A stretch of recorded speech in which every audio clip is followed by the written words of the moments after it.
I'm at a point right now in my life where there's not much going on that doesn't revolve around what's going on as far as the running of our country. So, So do tell then. I mean, we're here every week to learn what's on your mind. So clearly it's well, I mean, it's just a situation where I'm invested, and there's nothing that does the markets probably more harm than inconsistency. Could just there's I mean they don't know which way to go. I mean you can't balk with like you can't balk with the tariffs and then like pull them in. I feel like we as a country, man, like we're looked at. I don't think we're looked at very strong right now.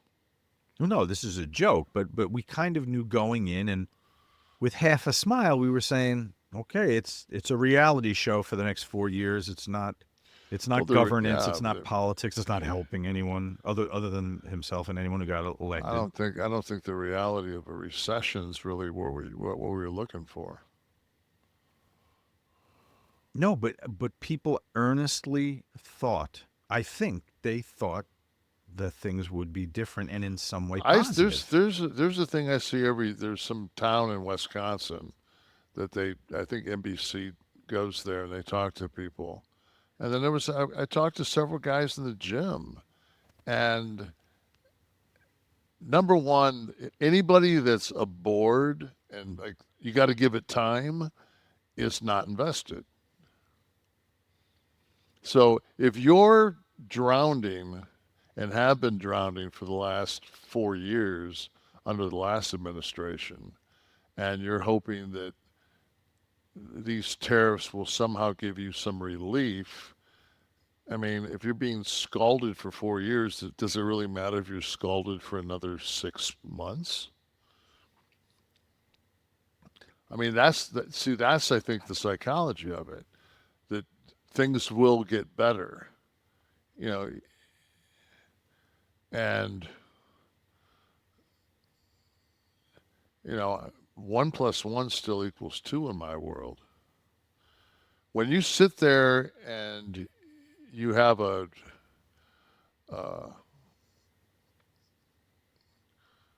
when you go in front of the country as the president, you speak. You can't say that you're subsidizing Canada with hundreds of billions of dollars when I can pick up my phone and Google and see that Canada imports $580 billion worth of goods and we import to them like $103 billion less. So they're on a trade surplus. So why the fuck would we be doing anything in a subsidy to them? And I do notice that I don't see anywhere where the tariffs are going after the Canadian fuel. The tariff amount, I think, is different on energy than it is on consumer goods, right? 25%, Of I course guess, it is is and because then 10%. because that's the one that kicks us in the balls. Mm-hmm. It's All of these cuts, all of these government efficiency cuts, this is all just to shore up and offset what he's going to give the top 1% in the tax cuts. It's not going right. back to the people in any capacity. No, People who were pissed off over the last four I'm not. years with Biden. I'm not in the upper 1 percentile. So I mean, Mhm. it's just like it's not good for me.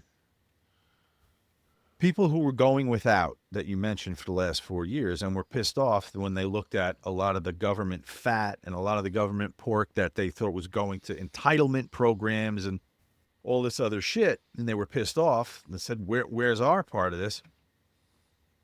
your financial situation isn't going to get any better, but is it going to be any better for you to look up and go, oh, it's not, it's no longer going to these entitlement programs. It's just going in the pockets Right. of Trump and the Koch brothers and anyone who gets anyone elected who makes in billions of dollars a year. They're just going to take it from me directly. It's not going to go to any poor kids or anything.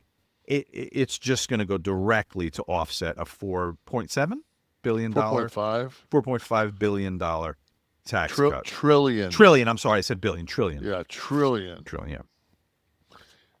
That's not Maybe that's better needed. for some people. Maybe they'd That's rather have it taken out of their pocket and give it well, it to rich was people instead of poor the people. last Oh. time he ran, he gave a 3.7 trillion dollar, and we ended up with COVID and the tax cuts at $7 trillion at a $7 trillion deficit for his 4 years. And I don't know. I was always under the impression that the Republicans were fiscally responsible. Now, granted, I mean, if anybody watched the bullshit that was on this The week, address to Congress. yeah, if anybody watched that, if you're a Democrat and you're gonna act like it's fucking the sophomore year of high school class president, fucking, and you're in the auditorium and you're gonna have signs and you're gonna turn and walk out. How about you guys get to fucking together before the day and determine that none of you are going to show up? If Mm. you would have fucking turned on your television and there wasn't a Democrat in the fucking room, would that not have been better than fucking watching? I just, by 20 minutes in, I was just like, do I have to be fucking an independent? Like, it's a Dem. Like, what a bunch of fucking bitches, man. You got your asses fucking beat. Guess what? Yeah, nobody wants their fucking kid to get spiked by a dude. Nobody wants their daughter to get spiked by a dude in the head with a volleyball. You know, nobody wants that. I mean, you got to quit chasing this bullshit. So Yeah, I don't think I that's. was Mhm. embarrassed. I was absolutely embarrassed. I was embarrassed for the amount of just bullshit lies that he spewed, and for the fucking behavior of the Democrats. It was just like, ugh, like wow, this is turning out to be such a good fucking. We're really working across the aisles now. We're working across the aisles to get our hands on fucking somebody's little sign to pull it out of their hand to throw it. Like Jesus Christ, man.